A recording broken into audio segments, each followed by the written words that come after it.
बस कुछ ही घंटों में वर्ष 2021 बीत जाएगा, लेकिन कैलेंडर बदलने के साथ क्या कुछ समस्याओं का भी समाधान होगा।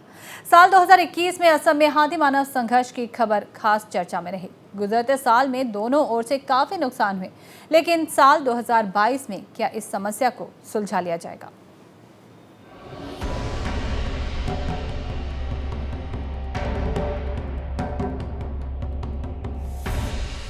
मैं हूं धरा का सबसे विशाल, शांतचित्त, भीमकाय और बेमिसाल। युगों से रहा हूं तुम्हारा साथी, पर तुमने दिया वनों को उजाड़।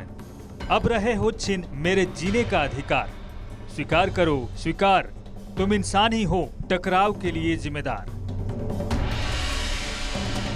इंसानों की तरह हाथी भी अत्यंत संवेदनशील पारिवारिक प्राणी है, जो सदैव अपने भोजन और अन्य जरूरतों के लिए दिन में औसतन 40 किलोमीटर का सफर तय करता है। इस पूरे क्रम में दल का नेतृत्व सबसे बूढ़ी हथिनी करती है। हाथी और मनुष्य के बीच टकराव के कारण विशेषज्ञों के अनुसार तेजी से इंसानों की आबादी बढ़ने के कारण वनों का नाश हो रहा है। वन क्षेत्रों में नए कस्बे और गांव बन जाने के कारण हाथियों के प्राकृतिक आवास और उनके भोजन पानी में कमी आ रही है। लिहाजा हाथी अपने प्राकृतिक जरूरतों के कारण एक इलाके से दूसरे इलाके में भटकने को मजबूर हो रहे हैं। इसी क्रम में हाथी अक्सर गांवों और कस्बों का रुख कर लेते हैं। इस दौरान इंसान अपनी अज्ञानता और कौतूहल के कारण हाथियों के गुस्से का शिकार हो जाता है। ऐसे में जरूरी है कि इंसान हाथियों से टकराव से बचने के लिए कारगर उपाय करे। हाथी शांत प्रकृति का सामाजिक प्राणी है। प्रकृति ने उसे बहुत ही संवेदनशील बनाया है, क्योंकि उसके देखने की क्षमता कम होती है, पर सूंघने और सुनने की क्षमता हम इंसानों से कई गुना ज्यादा होती है। साथ ही उसके पंजे अति संवेदनशील होते हैं, जिससे वो छोटी सी आहट भी आसानी से भांप जाते हैं। ऐसे में हाथियों से टकराव की स्थिति में इंसान को उसकी सावधानी ही जानो माल की क्षति से बचा सकती है। असम में इस समय हाथी मानव संघर्ष चरम पर है।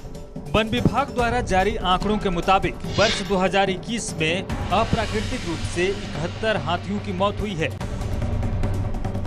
इनकी मौत ट्रेन से कटने, अवैध शिकार और जहर खिलाने से हुई है। वहीं ये मामला एक तरफा नहीं है।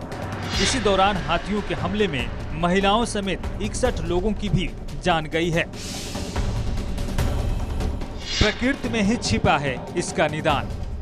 हाथियों से टकराव से बचने के लिए प्रकृति में ही कई कारगर उपाय छिपे हैं। जिन गांवों में हाथियों का प्रकोप अक्सर होता है, वहां ग्रामीणों को लाल मिर्च के पौधे लगाने चाहिए। हाथी लाल मिर्च के पौधे की तरफ नहीं आते हैं। जानकारों के अनुसार हाथी देसी शराब की गंध की तरफ तेजी से आकर्षित होते हैं, इसलिए हाथी के गांव कस्बे में आने पर देसी शराब को दूर रखना चाहिए। एशियाई हाथियों की 60% आबादी भारत में है। अगस्त 2017 में सामने आई रिपोर्ट के मुताबिक हाथियों की सर्वाधिक संख्या कर्नाटक में दर्ज की गई है, जहां इनकी संख्या 6049 थी। इसके बाद असम 5719 हाथियों के साथ दूसरे स्थान पर है। मगर स्थिति ऐसी ही बनी रही तो हाथी हमारे साथी नहीं रहेंगे। साल भर हम हाथी मानव संघर्ष की खबरें देखते और सुनते रहते हैं, जिसमें बार बार वन विभाग से नाराजगी जताई जाती है। लेकिन इस बात से कोई कैसे इनकार कर सकता है कि हाथियों का झुंड के अपने बच्चों के साथ बाहर निकलना और ग्रामीण इलाकों में पनाह लेना कहीं से भी स्वाभाविक नहीं है। आने वाले साल में इस ओर सरकार की कदम की ओर सबकी निगाहें रहेंगी।